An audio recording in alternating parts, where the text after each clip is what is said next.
আসসালামু আলাইকুম রহমতুল্লাহ বরকাত। সকল বন্ধুরা কেমন আছো জানাবেন। আলহামদুলিল্লাহ আমি ভালো আছি। জাস্ট একটু মনটা খারাপ হলো, ভোরবেলায় সেহরি খেতে উঠেছি, খুব পানি হয়েছে আর কি। মানুষের মন মেজাজ একদম একটু খারাপ হয়ে গেল। আলু ভাঙতেই সব লেগেছিল আর কি, এই মাত্র সব আলু ভাঙতে লেগেছিল। আর পুরো মাঠকে মাঠ আলু পড়ে রয়েছে। এই যে কিছু কিছু জমি ভাঙা হয়েছে, আর মোটামুটি কিছু কিছু জমি এখন পড়ে রয়েছে, পুরোটাই সব দেখতে পাচ্ছেন।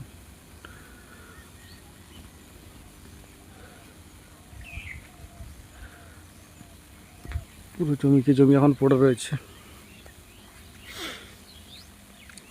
যাকে আল্লাহ পাক হেফাজত করবেন নিশ্চয়ই। এটা আমাদের কবরস্থান।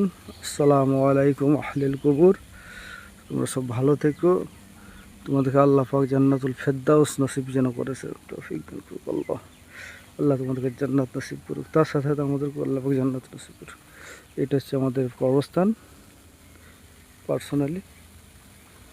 আর যাক, কিছু বলার নেই। আল্লাহ যেটা ভালো করবে সেটা হবে, আল্লাহ যেটা মনে করবে সেটা হবে। তো আল্লাহর উপর বিশ্বাস রাখতে হবে। ইনশাআল্লাহ তাআলা আল্লাহ পাক হেফাজত করবে। তাই এই রমজান মাসের শিলা করে আল্লাহ পাক সকলকে ভালো রাখুক। আজকে আলহামদুলিল্লাহ 6টা রোজা চালু হয়ে গেল। আল্লাহ পাক যেন সকল মানুষকে ভালোভাবে রোজা রাখার মতো তৌফিক দান করে। আল্লাহ, সবচেয়ে বড় কষ্টের ফসল, জানি না আল্লাহ তুমি যেন একমাত্র কি হবে না হবে। দাম তো আল্লাহ নেই আলুর, আল্লাহ পাক যেন আলুর দাম দেয়। আল্লাহ যেন সকল মানুষের মুখ পানে চায়। আল্লাহ পাক যেন সবাইকে হেফাজত করে, সকল ফসলকে আল্লাহ পাক যেন হেফাজত করে। তার জন্য আল্লাহ কাছে সকলে দোয়া করবে, তার সাথে আমরাও করব।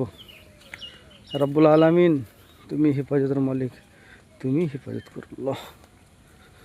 আল্লাহ পাক তুমি না হেফাজত করলে কেউ করতে পারবে না গো। যাকে ভাই, আল্লাহর কাজ আল্লাহ করছে, তোমরা কাজ তোমার করো, মানুষের ইমানটাকে পাকা করো। আর দ্বিতীয় কথা হচ্ছে রোজা 30 মাস ভালোভাবে রাখবে পাবন্দির সাথে।